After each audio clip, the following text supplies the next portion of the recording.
Russia, the largest country in the world located in the north of Eurasia, covering 11 time zones. Once Churchill said, Russia is a riddle wrapped in a mystery inside an enigma. So let's try to figure it out. Let's start. Russia is a cold country. It's true. In some northern cities of Russia like Yakutsk, those who own cars have to park their vehicles in heated garages with a blanket wrapped around the battery. And when they drive, they keep the engine running all day. It is the largest country in the world, with an area of 17 million square kilometers. That is twice more than the United States. But actually, only 35% of that territory is suitable for living. The remaining 65% is occupied by permafrost. The agricultural season in most parts of the country is just 2 to 4 months. For comparison, in Europe and the US, it is 8 to 9 months. The landscape varies from tundra, steppes, forests, to mountains and subtropical beaches. Russia has several major parts: the European part, the South, the Urals, Siberia, and the Far East. 77% of the population lives in the European part of the country, and here it's mostly uninhabited. The most typical landscape of Russia will be something like this.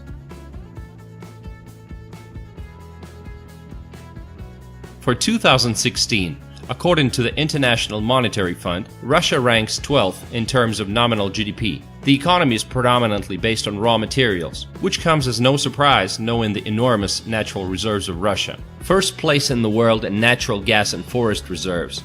6th place in oil reserves. 2nd place in coal reserves, and so much more. The World Bank estimates the value of all Russia's natural resources at $75 trillion. Impressive, right? Since Russia was so lucky with natural resources, it would seem logical that the average salary in the country should be no less than it is in Europe, but that's not the case. In 2016, it was only 28,000 rubles, or $450 a month. So while the country is rich, the population is poor. As in many developing countries around the world, there is a huge income gap. Minimum salary is just $120, while the salary of a member of the Russian parliament is around $7,000 a month. Even professions that are considered to be well paid in the West get paid little in Russia. The average salary of a doctor is just $700 a month and $450 for a nurse. The state controls 70% of the economy. Therefore, the largest companies in Russia are state-owned raw materials companies like Gazprom and Rosneft, or monopolies like Russian Railroad and the Russian Post. As the case in the rest of the world, state-owned companies are not exactly examples of innovations in modern technologies. But what about private business? In Russia, there are some successful private companies such as Magnit, supermarket chain, Yandex, internet company, Tinkoff, online bank, Kaspersky Lab, VK social network, and others. But even they seem to be very much under the government control in terms of what they can and cannot do. And it's sad because at one point Russia was one of the few countries where Google and Facebook actually faced local competition, but things turned dismal in the end. On the bright side, many services in Russia cost less than they do in the West. Taxi prices, the internet, electricity and cell communications, well below their Western counterparts. What then prevents Russia from taking a leading role in the world? There are a lot of reasons, but it's enough to mention corruption and endless bureaucracy, and you get the picture. 100 years ago, 85% of Russia's population was rural. Today, 3/4 live in the cities. Let's take a look at the biggest. Moscow. Moscow is the dream city for the majority of Russians. Salaries here are 3 to 5 times higher than in the rest of the country. The Moscow subway serves 9 million passengers a day. This is more than the subways of New York and London combined. Everybody's running and no one speaks English. That's how foreigners describe the city. In 2016, Moscow was the 3rd city in the world with the largest number of billionaires. 60 people to be exact, just right after New York and Hong Kong. St. Petersburg. One of the most beautiful cities in Russia, North Venice, famous for its drawbridges and white nights. Foreigners adore St. Pete and say it reminds them of Paris and Rome. On Nevsky Prospect, there is a higher chance of hearing foreign speech than Russian. Novosibirsk, the 3rd largest city. It's a city in Siberia and the scientific capital of Russia. It's famous for its Akademgorodok, which accommodates several research institutions. One of the greenest cities in Russia. Yekaterinburg is a phenomenal place with a deep history and a rich culture, the gateway between Europe and Asia, the hometown of Russia's first president, the world leader in consumption of mayonnaise according to the Guinness Book of World Records. But seriously, Yekaterinburg is one of the most developed post-industrial areas in the country, which has its valuable natural and intellectual resources. Kazan, the capital of Tatarstan, the largest port on the bank of the Volga. It has two cultures, Tatar and Russian, peacefully coexisting. The main attraction is, of course, the Kazan Kremlin. And the fastest growing city in Russia, Krasnodar. Many residents of the northern regions move here for a warmer climate. It's near the mountains and only 2-hour drive from the Black Sea coast. Villages in Russia are in a deplorable state. The rural population is shrinking everywhere. People are living for larger cities. Many villages have been abandoned altogether. Sadly, there is no place for them in modern Russia reality. In most villages today, the hope for a future is slowly disappearing, and with that disappears a very important part of the Russian culture.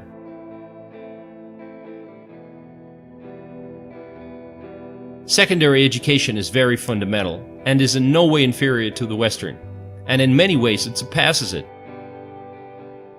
Russia has been suffering from brain drain ever since the collapse of the USSR. Many people are overqualified for their positions, and in small towns there are simply no opportunities for them to build a career, which forces young professionals to move to Moscow or abroad. In 2013, Russia was visited by 28 million tourists. The most popular destinations are Moscow and St. Pete, of course, resorts of Krasnodar region, ski resorts, the Golden Ring of Russia, and cruises along the Volga. Foreigners love long trips along the Trans-Siberian Railroad, visiting Altai Mountains and Lake Baikal, traveling to Kamchatka volcanoes, and cruises on an icebreaker to the Russian Arctic National Park. By the way, Lake Baikal is the deepest lake in the world and the largest source of fresh water on the planet. The Siberian taiga is the largest forest in the world, the lungs of the planet. Most Russians live in modest apartments. Surprisingly, possessing enormous territories, Russians continue to build high-rise apartment buildings 20 or more floors. Many Russians have summer houses, country cottages, where they can have picnics and grow vegetables and flowers all summer. Russia takes the third place in the world after the US and China in the length of railroads. The longest route is the Trans-Siberian Railroad from Moscow to Vladivostok, crosses 7 time zones and almost takes a week. Public transport in large cities is well developed. You have trams, buses, trolleybuses, fixed route taxi buses. 7 cities have an underground subway. Subway stations in Russia are generally works of art. Roads construction has always been a controversial issue. Most federal roads do not meet modern standards of quality and safety. Extremely small number of freeways. The construction of new roads is slow. Russia has its own car manufacturer, Avtovaz, whose share in the Russian car market is 19% for 2016. The best-selling cars that same year were Hyundai Solaris, Lada Granta, and Kia Rio. Many foreigners come into Russia and expect to see lots of street crime and the Russian mob, and they're very surprised that in fact everything is civilized and peaceful. Nevertheless, the statistics don't lie. The murder rate for 100,000 people is 9.5. Compare that to the US where it's 3.8, Belgium where it's 1.8, and Canada where it's 1.5. At the same time, if you compare the statistics on rape for 2010, in Russia this figure was 3.4, in the US 27.3, which is almost 10 times higher, in Belgium 27.9, and in Sweden 63.5, so 20 times higher. So where are you going to feel safer traveling with your wife and daughter? Despite the fact that there is free medicine in Russia, the quality of services is very low. Life expectancy is just 65 years for men and 76 for women. At the same time, the birth rate in Russia is higher than it is in Europe, 13.3 per 1,000 people versus the European Union 10.1. Dealing with government agencies, whether obtaining any kind of certificate, going to the police, etc., is associated with a huge loss of time and stress. According to Corruption Perception Index from Transparency International, Russia is among the 50 most corrupt countries in the world. Customer service in Russia has traditionally been at a low level. Often you can meet the lack of smiles and indifference of employees. Vladimir Putin's been in power since 1999 and is probably gonna stay that way. Truth is, most Russians simply vote for the person they show on TV the most. Freedom of speech has been compromised, and many journalists. Oh shit, it's the KGB knocking on my door. Russian cuisine is very tasty, but it almost never falls into the top world ratings. Perhaps because it doesn't have an abundance of fresh fruit and vegetables, as well as a large number of fatty and flour dishes, mayonnaise and pickles. Today, pizza, burgers and sushi can be found everywhere. In 2001, less than 13% of Russians preferred grain coffee, and in 2015 it was 41%. Foreigners love to visit fast food places in Russia. First, they can offer you beer. And secondly, they're much cleaner and nicer than in the US. No homeless people here. The food scene has improved dramatically. You now have burger places, craft beer bars, Asian restaurants, and so on. It's no secret that Russian women are beautiful. Even the slightest excuse to go out will make them want to apply makeup and put on high heels. Russians are very different from Europeans and Americans. A smile without a reason does not always find understanding. Try to smile at someone on the subway. Most likely, you will simply be ignored, or they will regard it as flirting. In Russia, it is considered weird to smile at people that you don't know. Most Russians are very patriotic. They like to have tea and vodka parties in the kitchen and argue about politics and life in general. Foreigners get surprised to learn that cold Russians can become very hospitable people.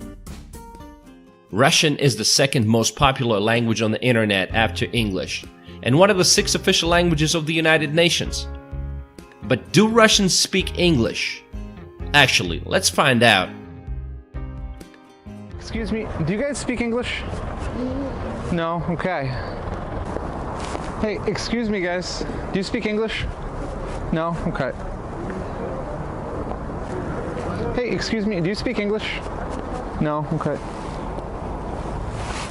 Well, apparently not so many. In Russia, sports are very popular.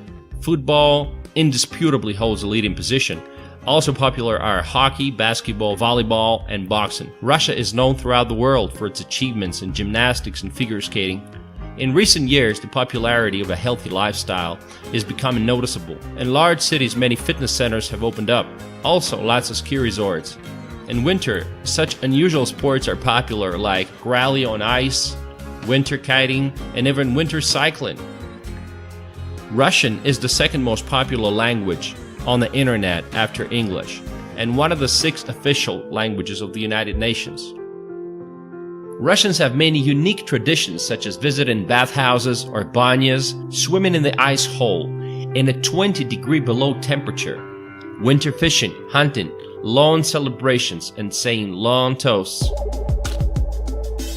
Russia is a wonderful country. Beautiful nature, wonderful people, and a harsh climate with endless territory. I think Russia has great potential and many opportunities. And what do you think about Russia?